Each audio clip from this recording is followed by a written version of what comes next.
The auctioneer dropped the gavel at $35 on a cold Saturday morning, the 12th of November, 1983, at the old Halloran Mining Estate sale up on the Ridge Road above Blackwater Hollow, West Virginia, and Delbert Hoyt, who sold Buicks in town and wore a mustard-colored sport coat 2 sizes too tight, threw his head back and laughed so hard the crows lifted off the sycamores.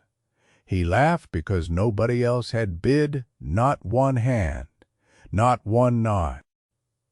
The cart had sat at the far edge of the lot like a thing forgotten by God, and when the auctioneer finally worked his way down to it near the end of the day, he had almost skipped it entirely. It was a small ore cart, the kind that used to ride the narrow-gauge track down inside the Halloran No. 4 shaft, and somebody, at some point, had welded it shut, welded the lid, welded the wheels to the axle so it would not roll, welded a plate over the tipping hinge so it would not tip. It was a mine cart that could not do any of the things a mine cart was made to do. It was a rusted iron box on 4 seized wheels, and the auctioneer had opened the bidding at $10 and gotten silence for his trouble. Ellis Warnock raised one finger from the second row. He was 71 years old that November, lean as a fence post, with a stoop in his shoulders, from 52 years, bent over a torch and a bench vise. His face was carved down to the bone by weather and long thought. He wore the same canvas jacket he had worn since Eisenhower, a chambray shirt gone soft with washing, and a work cap with the brim salt-stained and curled. His hands were the map of his life. 2 fingers on the left had been shortened by a slipped chisel in 1957. The knuckles were swollen from cold mornings. There were burn scars along the wrists, pale and shining from a lifetime of sparks that had found bare skin. He raised the finger. The auctioneer said 35 going once. Delbert Hoyt started laughing before the gavel came down.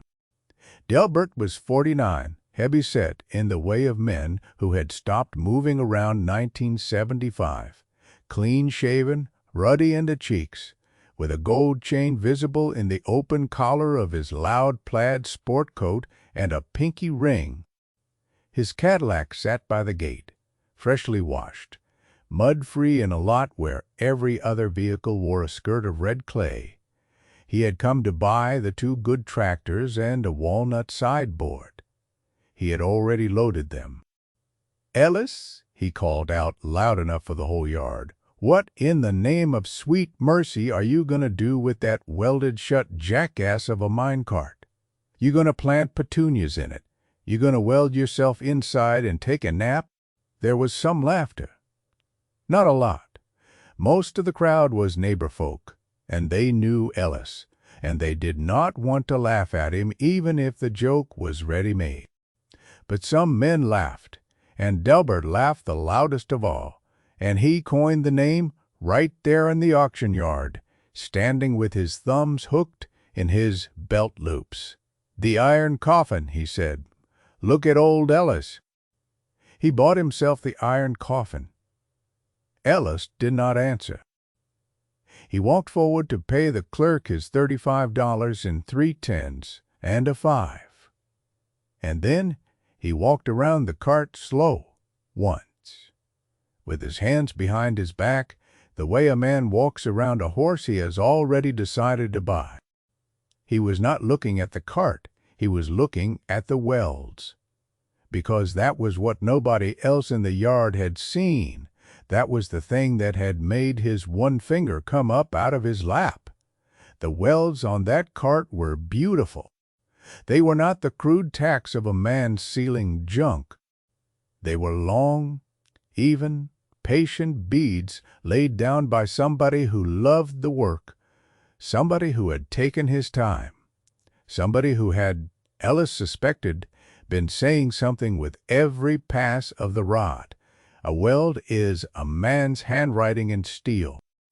Old Homer Beckwith had told him that in the shop behind the Baptist church in 1929, and Ellis had believed it every day since, and the handwriting on that cart was a careful hand. A grieving hand. A hand that meant for someone, someday, to read what it had written. If you have ever watched a quiet, capable person be laughed at by a loud one, and known in your bones which of them you would trust with something that mattered, then you already understand what this story is about, and you already understand what this channel is about, so take a second and subscribe, because the rest of what happened up on that ridge is worth hearing all the way through. He backed his old Ford truck up to the cart with the help of a boy named Cal Renner, 16, who worked Saturdays sweeping the shop floor and who had ridden along that morning because Ellis had said there might be something worth seeing. Cal was a thin, quiet boy who did not talk unless he had a reason. He and Ellis, together with a come-along and 2 planks and a lot of patience, walked that cart up into the bed of the truck inch by inch, and it landed with a thud that made the springs sigh. Delbert watched from beside his Cadillac. He shouted something else about the iron coffin as Ellis pulled out. Ellis lifted 2 fingers off the wheel in what a stranger might have called a wave, and what everyone in that yard knew was not one. The drive home was 14 miles of switchback road down through the hollow, and Ellis drove them at 35 the whole way, because the cart weighed more than a cart that size ought to weigh. That was the second thing he had noticed. It sat too heavy on the springs. A hollow iron cart of that dimension, seized wheels and all, ought to have come in around 400 pounds. This one was closer to 7. There had always been something inside it. That was why a man had taken the trouble to weld it shut instead of just chaining the lid. There is a kind of patience that looks like weakness, right up until the moment it doesn't. They unloaded the cart into the back bay of Ellis's shop, a low cinder-block building behind his house at the end of Persimmon Road, and there it sat under a bare bulb, red with rust, mute, heavier than it looked, and Cal Renner stood beside it and finally asked the question he had been holding all the way down the mountain. "Mr. Warnock," he said, "why'd you buy it?" Ellis took his cap off, ran a hand over the thin white hair on the back of his head, and put the cap back on. "Because somebody welded it shut who knew how to weld," he said. "And people don't spend that kind of care on nothing." That was all he said. Cal nodded like he had been given a piece of scripture, and in a way he had. By Monday the story was already at the Blue Ridge Diner. Delbert had made sure of it. He had told the tale twice at church, on Sunday, and 3 more times, over coffee, and by lunch on Monday every man in Blackwater Hollow who owned a seed cab knew that old Ellis Warnock had paid $35 for a welded-shut minecart nobody could open, use, sell. And wasn't that just about the funniest thing since the mayor's toupee blew off in the 4th of July parade? Ellis's oldest friend, a retired railroad man named Boyd Trimble, drove out on Tuesday evening to see for himself. He stood in the shop with his hands in his overalls and looked at the cart and then at Ellis. "Ellis," he said, "you know they're calling it the iron coffin down at the diner." "I heard." "Delbert's telling anyone who'll listen you finally lost the last of your marbles. He would." "Well," Boyd rocked back on his heels. "Can you open it?" "It'll open," Ellis said. That was the whole conversation. The next day, at the diner, he said only that Ellis seemed to know what he was doing, and the men laughed, because that was the sort of thing an old friend would say, and Delbert bought Boyd's coffee to reward the loyalty. Ellis, meanwhile, had begun to work. He did not take a torch to it That was the first thing he did not do. A cutting torch would have been through those welds in 10 minutes, and it also would have burned whatever was inside. And Ellis had already made up his mind that whatever was inside had been placed there by hands as careful as the ones that had sealed it. He did not use a grinder either, because a grinder throws heat and sparks and takes the temper out of the surrounding steel, and it would have destroyed the handwriting he wanted to read. He used a chisel, a cold chisel, hand-forged, that had belonged to Homer Beckwith, and before that to Homer's father, and he tapped along the weld beads, 1 careful millimeter at a time, listening to the ring of the metal, feeling the give under his hand, learning the cart the way a locksmith learns a lock. He worked 2 hours a night, no more, because the eyes go and the hand follows the eyes. Carl Renner came by after school and sat on an upturned bucket and watched, and sometimes Ellis would hand him the chisel and let him try a pass and correct him without words, just by tapping Cal's wrist to change the angle. While he worked, he thought about the Halloran mine. Everyone in the hollow knew the story in broad strokes, but Ellis, whose father had worked the No. 4 shaft, knew it in the small ones. The Halloran mine had been owned by a man named August Halloran, who had died in 1946, and after him by his son Thomas, and Thomas Halloran had run the No. 4 shaft from 1946 to the cave-in of 1961. The investigation afterward had blamed Thomas Halloran for using undersized timbers to save money, and the state had pulled his license, and the families of the 9 dead men had sued, and Thomas Halloran had lost the mine, the house on the ridge, and everything.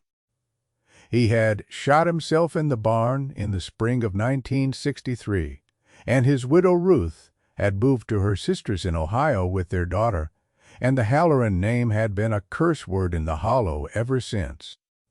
The mine itself had been sealed in 1964, and the ridge property had passed through 3 banks and a receiver, and now, in 1983, the last of the estate was being auctioned off to pay 20 years of accumulated back taxes. That was the story Ellis had grown up hearing. It was the story every man at the diner still told. But Ellis's father, Emmett Warnock, had been the safety foreman under Thomas Halloran, and Emmett had died in 1968, believing that story to be a lie. He had told Ellis so more than once. He had said the timbers were not undersized. He had said he had inspected them himself 2 weeks before the cave-in. He had said Thomas Halloran had been the most careful mine operator he ever worked for, and that somebody, somewhere, had wanted that shaft to fall, and had made sure it did, and had made sure the blame landed on Thomas. Emmett had never been able to prove it. He had gone to his grave frustrated by it, and now, 22 years after the cave-in, Ellis Warnock stood in his shop at night and tapped a hand-forged chisel along a bead of weld laid down by a man he was almost sure had been Thomas Halloran himself in the spring of 1963.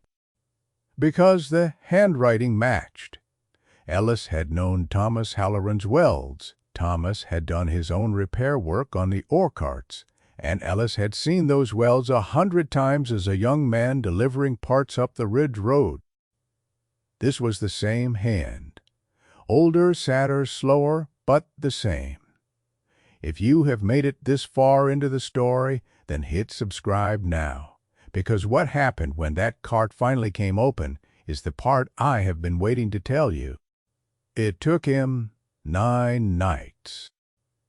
On the 9th night, which was the Thursday after Thanksgiving, with a cold wind coming through the gap in the shop door and Cal Renner sitting on the bucket with his coat buttoned to the throat, Ellis made the last careful pass along the last bead and set the chisel down.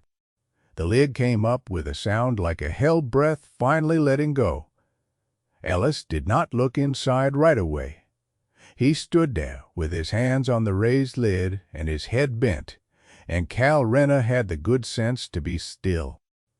After a long moment, Ellis reached up and took off his work cap and held it against his chest.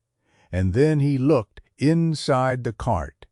Wrapped in oilcloth that had once been white and was now the color of weak tea, were three things. The first was a heavy canvas bank bag, sealed with a lead crimp. Ellis lifted it out and set it on the bench, and it clinked in the way that a bag of coins clinks, dense and low. The second was a leather portfolio, cracked at the spine, tied with a length of black ribbon. Ellis lifted it out and set it beside the bag.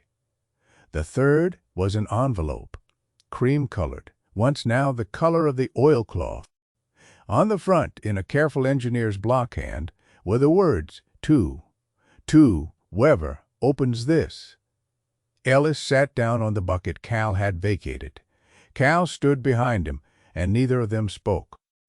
Ellis worked the envelope open, with a thumb that had opened a great many envelopes in 71 years, and unfolded 2 sheets of paper, and read them aloud, slowly, because Cal was there.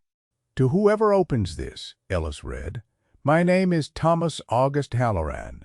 I am writing this on the 14th of April, 1963, in the shop behind my house on Halloran Ridge. If you are reading it, then either I have failed to reclaim it in my lifetime, or I have not lived long enough to try. I do not expect the second, but I fear it." On the 9th of March, 1961, the number 4 shaft of my mine collapsed, and 9 men died. I have been blamed for that collapse. I did not cause it. The timbers were not undersized. My safety foreman, Emmett Warnock, inspected them on the 23rd of February and signed the log, which log was taken from my office on the day of the accident and has not been seen since. I believe it was taken by Carlton Dees, my accountant, and my partner of record on the mineral lease, who stood to acquire the mine for a fraction of its value if I were disgraced. In this portfolio, you will find the original survey maps, the second copy of the timber log which Emmett kept in his own hand and gave me for safekeeping, and a signed statement from Emmett Warnock dated the 12th of April of this year. The money in the bag is $1,140 in silver, being the last of what I could gather without alerting Dees. It is for my wife Ruth and my daughter Margaret, who I fear will otherwise be left with nothing. I ask whoever opens this to see that the papers reach the State Mining Board or a court of law, and that the money reaches my family, wherever they may be. I have welded this cart shut because I do not trust a lock. I have chosen a mine cart because Dees will not think to look at what he considers scrap. I have done the welding myself, in the manner Homer Beckwith taught me, because Homer taught me that a weld is a man's handwriting, and I want mine legible to whoever reads it.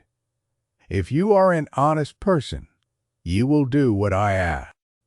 If you are not, then I have wasted the last careful work of my hands, and I will not know it, and God will judge us both. Thomas August Halloran. Ellis folded the pages back along their creases. He sat on the bucket for a long time. Cal Renner sat on the floor beside him, because there was nowhere else to sit, and because standing had begun to feel wrong. Ellis could have kept it. Nobody knew what was in the cart. Delbert Hoyt was still telling the iron coffin joke at the diner. Thomas Halloran was 20 years dead. Emmett Warnock was 15 years dead. Ruth Halloran had disappeared into Ohio. The silver in that bag, at 1983 prices, would have paid off Ellis's shop and his house and left something over for Cal Renner's schooling. The portfolio could have gone into the wood stove, and nobody in the hollow would ever have known there had been a portfolio at all. He could have kept it, and no one would ever have known. He got up off the bucket. He wrapped the three things back in the oilcloth. He put them on the top shelf of the cabinet where he kept the fine files, and he closed the cabinet, and he told Cal Renner that they were done for the night, and Cal was to say nothing to anybody until Ellis said otherwise. Cal nodded once. That was enough.